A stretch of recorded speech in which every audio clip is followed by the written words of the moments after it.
আসসালামু আলাইকুম সবাইকে, আমি চলে আসছি এমডক্স থেকে ফারিয়া। আজকে আপনাদেরকে নোট3 যে অ্যাপ্লিকেশনটা আছে সেটার কিছু ফিচার নিয়ে আপনাদের সাথে কথা বলবো। তো এখানে আমরা আজকে এক্সপোর্ট নিয়ে কথা বলবো, যে আপনি আপনার ফাইলটা কোন কোন ফরম্যাটে সেভ করতে পারবেন। তো এখানে আমাদেরকে 4টা অপশন দেওয়া আছে।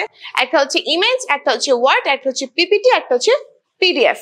অনেকে আমাদের কাছে পিপিটি হিসেবে ফরম্যাটটা চায়, অনেকে হচ্ছে ওয়ার্ড হিসেবে ফরম্যাটটা চায়, অনেকে হচ্ছে পিডিএফ হিসেবে পাঠাতে বলে, আবার অনেকে ইমেজ হিসেবেও সেভ করতে চায়। তো অনেকগুলো ফরম্যাট কিন্তু আমাদের দরকার হয়, কিন্তু সবকিছু যদি একই সাথে একই জায়গায় আপনারা পেয়ে যান সেটা কিন্তু অনেক ভালো হয়, তাই না? এখানে আমরা লিখে দিয়েছি এমডক্স রিপ্রেজেন্টেড বাই iFixFast। এক্সপোর্ট করব অ্যাজ আ ইমেজ। এটা আমি ডেস্কটপেই সেভ করছি। আমি ওকে ক্লিক করলে এটা কিন্তু সেভ হয়ে গিয়েছে। এন্ড এরপরে এক্সপোর্ট করব ওয়ার্ড আকারে। এখানে আমি লিখে দিচ্ছি ওয়ার্ড। আমি আপনাদেরকে কিন্তু এই ফাইলগুলো ওপেন করেও দেখাবো যে কোনটা কোন ফরম্যাটে।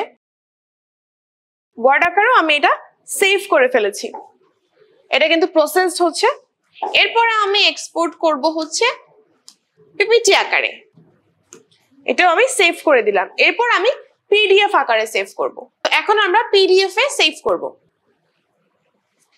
সেভ হয়ে গিয়েছে, এবার আমরা ওপেন করে আপনাদেরকে দেখাচ্ছি। তো যেগুলো আমরা সেভ করেছি ওগুলো এখন আমরা ওপেন করে দেখাবো।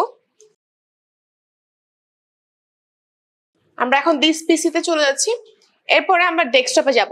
এখানে যেগুলো আপনারা দেখতে পারবেন সেগুলো হচ্ছে যেগুলো আমি ইমেজ আকারে সেভ করেছি।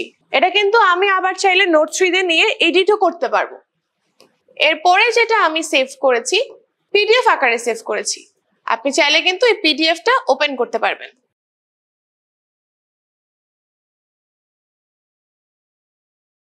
বড় করে যদি দেখাই, এটা কিন্তু একসাথে দুইটা পেজ ওপেন হয়ে গিয়েছে, কারণ ব্যাকগ্রাউন্ডে আমার আরেকটা পেজ ওপেন ছিল।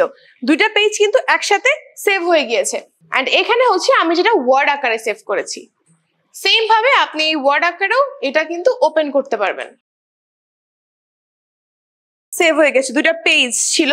তো ফার্স্টের পেজে কোনো কিছুই ছিল না, আর সেকেন্ড পেজে আমি লিখেছিলাম এমডক্স প্রেজেন্টেড বাই iFixFast। তো এভাবে কিন্তু এটা এমএস ওয়ার্ডেও সেভ হয়ে গিয়েছে।